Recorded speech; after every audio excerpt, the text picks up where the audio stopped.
Is your family, are your friends stopping you from living the life you want to live abroad or solo traveling?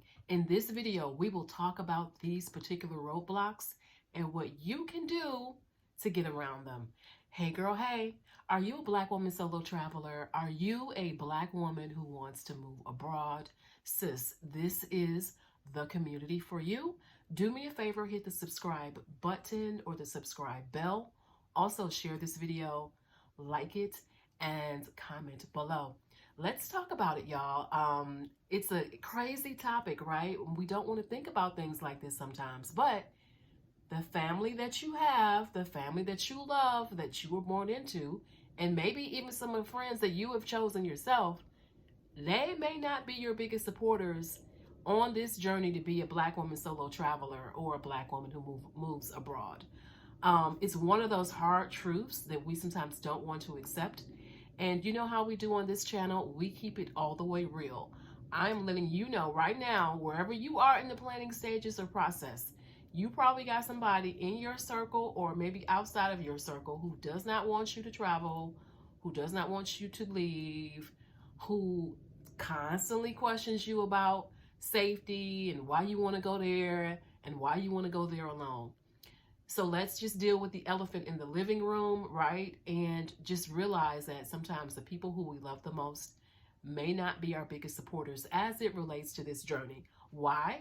A lot of times, not all the time, but people cannot, they're looking at you, your lens, through their own insecurity. They may feel like, okay, so since I wanted to travel the world, I wanted to go all these places, and I did not.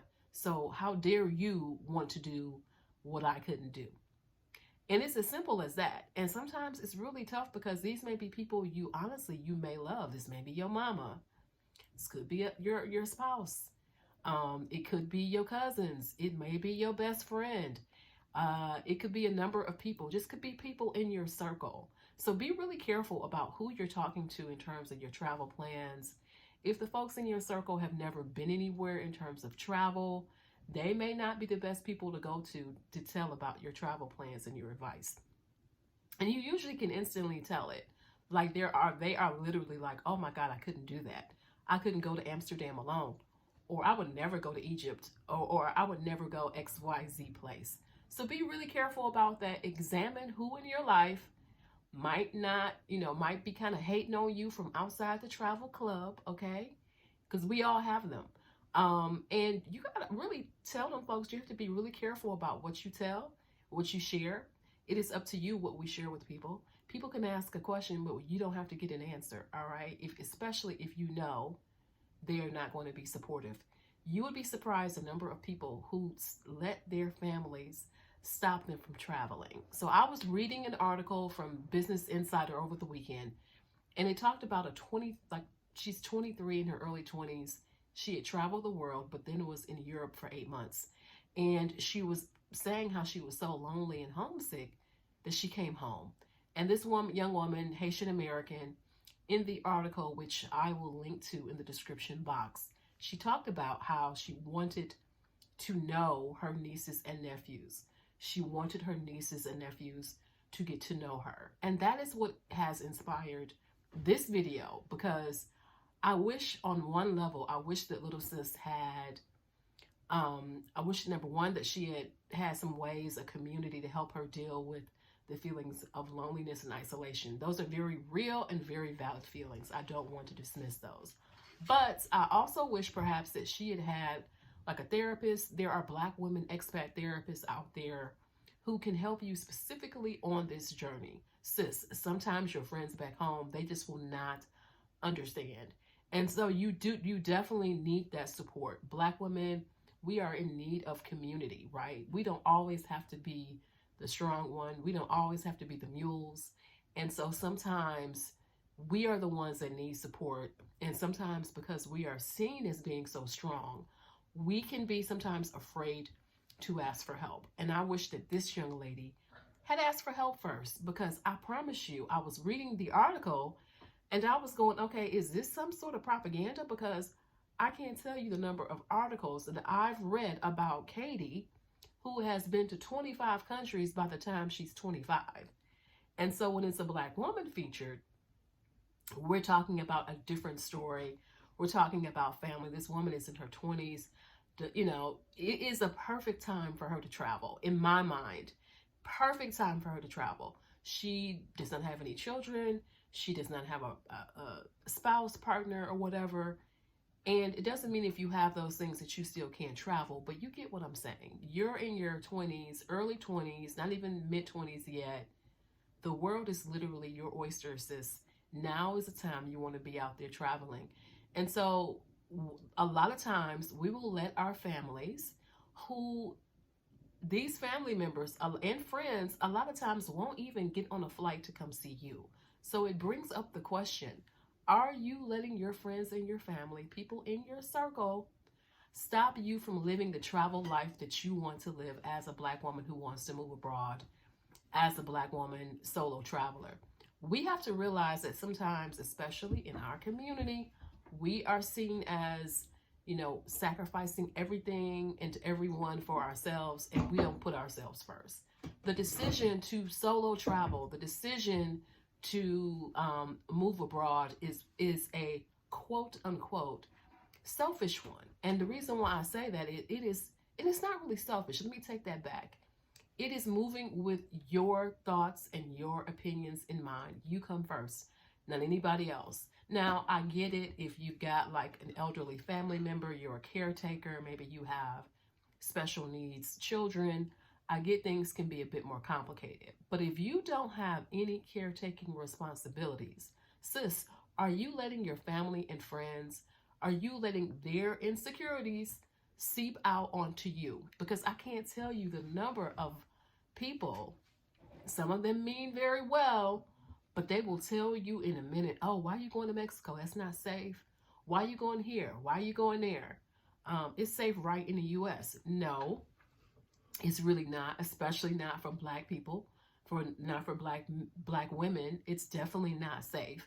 And so when you're going to these other places, statistically, you are safer in these other places than the same people who are worried about you back home. So be really careful who you talk to about your travel plans.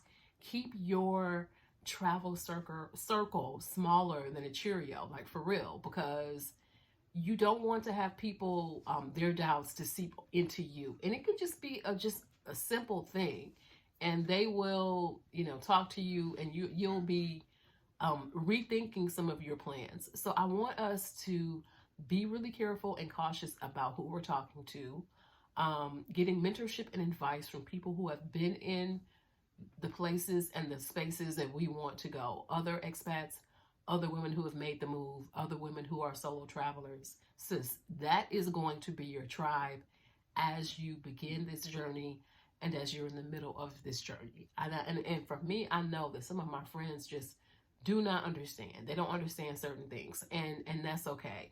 You have your group of friends that you go out with.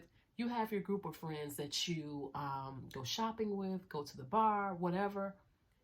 Create that group of travel friends. Create that group of friends that they can understand your experiences as an expat. They can understand your experiences as a solo traveler, as a Black woman who wants to move abroad. They support you 100%. So re-examine your circle. If you've got some folks who are just, listen, you have to be all in. You can't be in the middle, okay? You either with me or you're not. So if you've got some friends who are like, think about very carefully about what you share with them. If you've got family, same situation. Think very carefully about what you share with them, because you don't want their fears, their worries, their insecurities to seep out on you. Not as you make this decision to do some things differently. You need positive motivation. You need encouragement. You need the community like this one here of Black women who understand what it is that you want to do, that supports you in your efforts to be a Black woman solo traveler, to be a Black woman who moves abroad. Okay, we understand what it's like out here. We understand how this life, we only have one, and we are committed to seeing some of the world. So if you've reached the end of this video and you have not subscribed, do me a favor, sis, go on ahead and subscribe. If you are already subscribed, one of the best ways you can help me as a Black woman YouTube creator is to share this community with your with friends you know, Black women solo travelers, and Black women who want to move abroad. Share this community with them.